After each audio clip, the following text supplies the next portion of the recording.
Bismillahirrahmanirrahim. Iqra bismi rabbikal ladzi khalaq. Khalaqal insana min 'alaq. Iqra wa rabbukal akramul ladzi 'allama bil qalam. 'Allamal insana ma lam ya'lam. Alhamdulillah, puji syukur kita panjatkan kehadirat Allah Subhanahu wa taala atas kesempatan yang diberikan kepada kita untuk melaksanakan segala aktivitas keseharian kita. Semoga apa yang kita laksanakan pada kesempatan ini dapat diterima baik oleh Allah Subhanahu wa taala.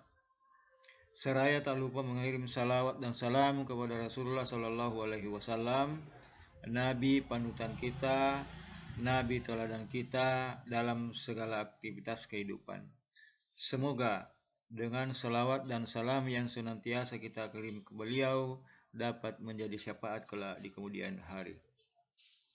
Selanjutnya saudara-saudara sekalian, kali ini kita akan mengenal peserta didik. Dan untuk mengenal lebih jauh peserta didik tersebut, kiranya kita kembali kepada pemahaman mengenai kaidah umum yang mengatakan bahwa peserta didik adalah manusia yang berpotensi untuk berkembang. Yang kedua, peserta didik adalah manusia yang memiliki gaya belajarnya masing-masing. Yang ketiga, bahwa peserta didik adalah manusia yang memiliki pilihan-pilihan dalam hidupnya. Dan yang keempat adalah peserta didik merupakan manusia yang memiliki tujuan hidup yang hendak dicapai. Nah, kaidah umum tersebut akan mengantarkan kita bagaimana mengenal peserta didik ini. Saudara-saudara sekalian, nah kaidah-kaidah umum yang kita sudah sampaikan tadi akan tentu saja timbulkan pertanyaan. Apa itu? Yang pertama, mengapa manusia disebut peserta didik? Dan bagaimana peserta didik itu belajar? Pertanyaan selanjutnya, apakah peserta didik bebas menentukan pilihan-pilihannya atau bebas tapi terikat oleh sebuah sistem yang berlaku? Dan apa yang hendak dicapai dalam proses belajarnya itu? Nah, sederetan pertanyaan ini menuntut jawaban yang sesuai tentunya. Jawaban yang bisa memberikan gambaran bahwa peserta didik betul-betul manusia yang memang berpotensi untuk berkembang, manusia yang memiliki gaya belajarnya masing-masing, dan manusia yang memiliki pilihan-pilihan serta tujuan hidup yang hendak dicapai. Baik, saudara-saudara sekalian, jawaban pertanyaan pertama dapat ditelusuri dengan uraian sebagaimana berikut. Secara umum, bahwa seseorang disebut peserta didik karena ia adalah makhluk yang memiliki dua substansi pokok yang berusaha untuk ditumbuh kembangkan, yang tidak memiliki ikatan-ikatan terhadap suatu institusi tertentu, yaitu jasmani dan rohani. Jasmani tampil dalam wujud fisik dan rohani tampil dalam bentuk pikiran dan perasaan.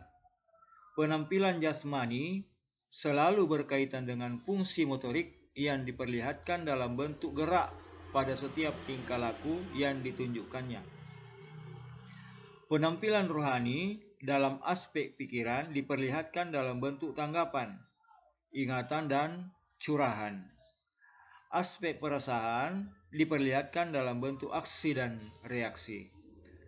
Semua unsur tersebut jika ditampilkan dalam suatu perbuatan tertentu, maka tidak kelihatan adanya keterpisahan antar unsur. Yang tampak hanyalah berupa kesatuan perilaku yang terpadu. Ini sesuai dengan pandangan C.C. Wijaya. Sedangkan pengertian secara khusus mengenai peserta didik bahwa seseorang disebut peserta didik sebab ia masih dan sedang belajar di sekolah, baik sekolah dasar, sekolah menengah pertama, menengah atas, atau perguruan tinggi. Nah, tentu saja istilah-istilah peserta didik itu kalau dilihat dari jenjang pendidikannya, ya sebutannya masing-masing, tetapi tetap semuanya adalah peserta didik. Ada yang disebut mahasiswa, ada yang disebut siswa, ada yang disebut murid. Semua itu masih dalam konteks peserta didik. Serta lembaga-lembaga lain yang terkait. Nah, peserta didik adalah anggota masyarakat yang berusaha mengembangkan potensi dirinya melalui jalur, jenjang, dan jenis pendidikan tertentu. Nah, ini sesuai dengan Undang-Undang Nomor 20 tentang Sistem Pendidikan Nasional tahun 2003. Selanjutnya, saudara-saudara sekalian, uraian akan mengenalkan tentang jawaban pertanyaan kedua. Apa itu? Gaya belajar. Bagaimana peserta didik belajar? Tentu bagaimana peserta didik belajar ini berkaitan dengan gaya belajar peserta didik bersangkutan. Secara umum, gaya belajar tersebut terdiri dari 3 cara atau gaya. Yang pertama, gaya belajar visual. Yang kedua, gaya belajar auditori, dan gaya belajar kinestetik. Yang pertama, gaya belajar visual berfokus pada penglihatan. Saat mempelajari hal baru, peserta didik biasanya yang bertipe ini perlu melihat suatu secara visual untuk lebih mudah mengerti dan memahami. Selain itu, tipe visual juga lebih nyaman belajar dengan penggunaan warna, penggunaan garis maupun bentuk. Itulah sebabnya mengapa orang yang memiliki tipe visual biasanya memiliki pemahaman yang mendalam dengan nilai artistik seperti paduan warna dalam bentuk gambar dan lain sebagainya. Nah, cara belajar yang paling tepat untuk gaya belajar visual adalah belajar dari gambar maupun video yang menarik. Kemudian membaca buku yang tidak hanya tulisan saja, melainkan juga memiliki ilustrasi dalam buku tersebut. Kemudian saat belajar bisa sambil melakukan coret-coretan supaya lebih fokus. Kemudian menggunakan spidol berwarna-warni saat membuat catatan-catatan untuk memperkuat daya ingat dan daya serap. Kemudian membuat mind mapping untuk memudahkan belajar. Nah, itu mengenai gaya belajar visual. Selanjutnya, untuk yang memiliki gaya belajar auditori, mengandalkan pendengaran untuk menerima informasi dan pengetahuan. Orang tipe ini tidak masalah dengan tampilan visual saat belajar. Yang penting adalah mendengarkan pembicaraan guru dengan baik dan jelas. Cara belajar tipe auditori ini, yang pertama, mendengarkan musik yang disukai. Yang kedua, bisa merekam saat guru mengajar, lalu di kemudian hari didengarkan kembali. 3, apabila membaca buku, bisa sambil diucapkan dengan suara pelan untuk lebih mudah mengingat. Keempat, mendengarkan materi yang diajarkan saat di kelas dengan seksama. 5, belajar dengan diskusi bersama teman supaya lebih mudah memahami maupun mengingat materi yang dipelajari. Saudara sekalian,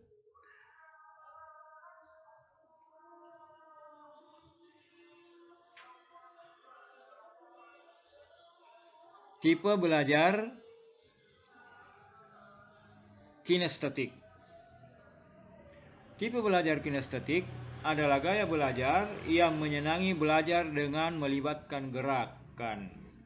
Biasanya orang yang memiliki tipe ini merasa lebih mudah mempelajari sesuatu, tidak hanya sekedar membaca buku, tetapi juga mempraktikkannya. Dengan melakukan atau menyentuh objek yang dipelajari akan memberikan pengalaman tersendiri bagi tipe kinestetik. Makanya orang yang memiliki gaya belajar tipe kinestetik biasanya tidak betah tinggal atau berdiam lama-lama di dalam ruang kelas. Gaya belajar yang paling cocok untuk kinestetik ialah 1. Saat mendapatkan materi pelajaran, bila memungkinkan segera coba mempraktekkannya. Yang kedua, belajar sambil melakukan aktivitas yang melibatkan gerakan. Misalnya, sambil berjalan atau sesederhana menjentikan jari. Kemudian yang ketiga, melakukan eksperimen dari materi yang didapatkan dari guru. Yang keempat, bisa mengunjungi tempat-tempat yang berhubungan dengan materi yang dipelajari. Misalnya untuk pelajaran sejarah, bisa mengunjungi museum. Yang kelima, mengikuti ekstrakurikuler seperti kelompok ilmiah remaja. Nah, demikian jawaban atas pertanyaan yang kedua mengenai gaya belajar. Yang kali ini kita utarakan 3 macam gaya belajar, yaitu gaya belajar visual, gaya belajar auditori, dan gaya belajar kinestetik. Selanjutnya saudara-saudara sekalian, jawaban atas pertanyaan ketiga, apakah peserta didik bebas menentukan pilihan-pilihannya atau bebas tetapi terikat oleh sistem yang berlaku? Nah, sekarang jawabannya bahwa menjawab pertanyaan bebas terikat dan bebas tapi tidak terikat, menentukan pilihan di atas tersebut tidaklah mudah, karena pertanyaan tersebut bernuansa filosofis yang sejak dulu telah diperdebatkan. Namun dalam hal ini kita tidak bermaksud untuk memancing suasana agar melakukan perdebatan menyangkut pertanyaan-pertanyaan di atas. Akan tetapi hanya bertujuan untuk mencari solusi masalah yang berhubungan erat dengan proses pengembangan potensi peserta didik. Selanjutnya saudara-saudara, bahwa peserta didik sebagai masyarakat sekolah, ia terikat dan tunduk kepada sistem pendidikan dengan segala konsekuensinya. Peserta didik sebagai individu yang sedang mencari ilmu untuk mengembangkan potensinya, ia bebas memilih tentang ilmu mana nantinya yang hendak ia capai dan peroleh. Dan kebebasan itu sendiri disebabkan oleh adanya keingintahuan peserta didik terhadap suatu yang bersumber dari luar dirinya. Sebagai misal, peserta didik bercita-cita menjadi yang terbaik dan berprestasi dalam ilmu agama. Hal ini tidak ada yang membatasi. Namun, apakah telah cukup dengan bercita-cita saja untuk menjadi yang terbaik? Jawabannya tentu tidak. Cita-cita adalah bagian dari wujud motif emosional tertentu, singkatan dari MET, dan merupakan pendorong untuk berusaha meraih cita-citanya itu. Usaha untuk mengetahui ilmu agama adalah wilayah kerja intelektualitas, sedangkan prestasi dalam ilmu agama merupakan hasil kerjasama antara spiritualitas dan intelektualitas serta aktivitas fisik yang tersimpul dalam diri peserta didik. Sementara ilmu agama merupakan sarana yang bersumber dari luar. Dengan begitu, apakah peserta didik sudah serta-merta langsung mengetahui konsep-konsep ilmu agama tersebut secara menyeluruh? Jawabannya tentu juga tidak. Disinilah kemudian peserta didik membutuhkan layanan pendidikan yang bersumber dari luar dirinya, seperti pengalaman-pengalaman baru pendidikan, pengajaran, perangkat-perangkat sistem pendidikan yang membuat kebebasan peserta didik tersebut menjadi terikat.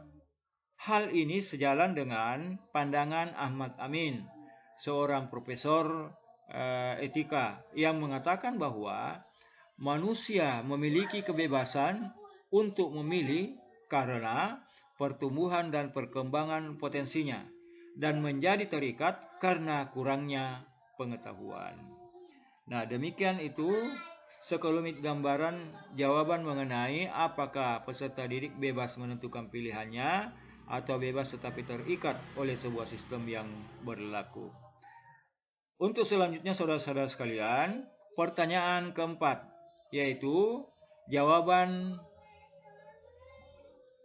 apa yang hendak dicapai dalam proses belajarnya. Nah, tentu saja pada dasarnya setiap manusia atau setiap peserta didik memiliki harapan yang hendak dicapai. Nah, harapan keberhasilan peserta didik tersebut umumnya dilandasi oleh sebuah cita-cita. Kiranya sebuah cita-cita, misalnya saya ingin jadi dokter, saya mau jadi pilot, insinyur, profesor, penyanyi, sastrawan, guru, manajer, presiden, ulama, ilmuwan, penemu, teknokrat, tentara, polisi, jenderal, dan lain sebagainya, merupakan patokan dasar untuk mencapai tujuan akhir dari kancah proses belajar mereka. Nah, demikian itulah gambaran mengenai tujuan yang hendak dicapai oleh peserta didik. Nah, tentu saja pencapaian tujuan tersebut tidak serta-merta diperoleh, melainkan berawal dari sebuah perjuangan mengikuti apa yang menjadi cita-citanya pada awalnya. Demikian yang dapat kami sampaikan pada kesempatan ini. Tentu saja kami menyadari bahwa di dalam penyampaian ini masih banyak mengandung kekurangan, masih banyak kelemahan, dan jauh dari kesempurnaan. Oleh karena itu, kritik dan saran yang membangun kepada semua pihak sangat diharapkan. Demikian, atas segala perhatian kami ucapkan terima kasih dan mohon maaf atas segala kekurangan. Hadanallahu wa iyyakum ajmain. Assalamualaikum warahmatullahi wabarakatuh.